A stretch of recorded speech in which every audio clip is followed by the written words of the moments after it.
Chevrolet Corvair, the misunderstood Maverick of motoring.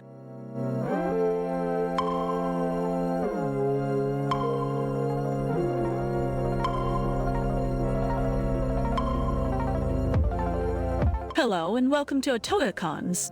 Today, we're turning our spotlight on a car that should have been a star, but instead became a courtroom drama. The Chevrolet Corvair.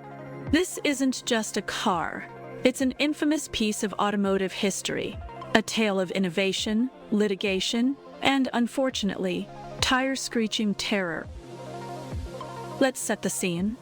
It's the late 1950s, and Chevrolet decides to step away from the cookie-cutter molds of American cars and try something different. And by different, I mean downright audacious. In 1959, the Corvair was introduced, a compact car with an air-cooled, rear-mounted flat-six engine. Yes, you heard it right. An American car sporting a configuration usually found in Porsches and Volkswagens.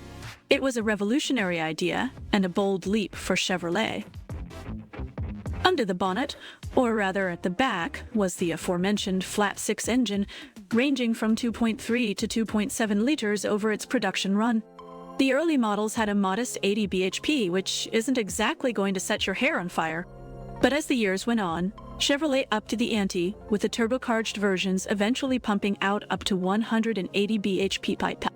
And yes, you're right to be skeptical about a turbocharged engine in the 1960s. It was as rare as a snowflake in the Sahara, and it added a dash of lunacy to an already unconventional car. Driving the Corvair was an experience all its own. The rear engine layout gave it a unique weight distribution, which, if handled correctly, provided a balanced and leisurely drive. Unfortunately, many drivers weren't accustomed to this setup, and a bit of overenthusiastic cornering often led to spectacularly uncontrolled fishtailing. The basic suspension design didn't help matters, leading to the car's notorious reputation for unsafe handling. Of course, we can't talk about the Corvair without mentioning Ralph Nader. His 1965 book, Unsafe at Any Speed, essentially served as the Corvair's death warrant. Nader argued that the car's swing axle suspension design made it inherently dangerous. It sparked a media frenzy, with the Corvair bearing the brunt of it. The reality is that most cars of that era weren't exactly paragons of safety. However, the Corvair was hung out to dry in the court of public opinion. Step inside the Corvair, and you're greeted by a rather charming interior. For a compact car of its time, it offered quite a spacious cabin. The dashboard was simple but elegant, with a hint of Chevrolet flair. The seats offered more comfort than you might expect, given the car's tumultuous reputation. If you could look past its flaws, it was actually a rather pleasant place to be. The design of the Corvair was another area where Chevrolet got things right. The car's lines were sleek and modern for its day, with a European flair that set it apart from its contemporaries. The coupe, sedan, and convertible models all had their unique appeal, and you couldn't deny the car's visual charm. Tragically, despite all its innovations and potential, the Corvair never quite shook off its bad reputation. Production lasted until 1969, and it faded into relative obscurity, overshadowed by safer, more conventional alternatives.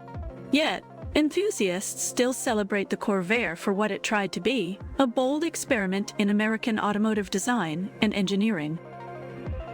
Fast forward to modern times, and the Corvair has found a new life among collectors and classic car aficionados. Its quirks and historical baggage have become points of fascination rather than outright detractions. It's a car that, in retrospect, commands respect for its daring attempt to break the mold. So why does the Chevrolet Corvair matter? It matters because it represents a time when American manufacturers were willing to take risks, to try something different even if it meant courting controversy.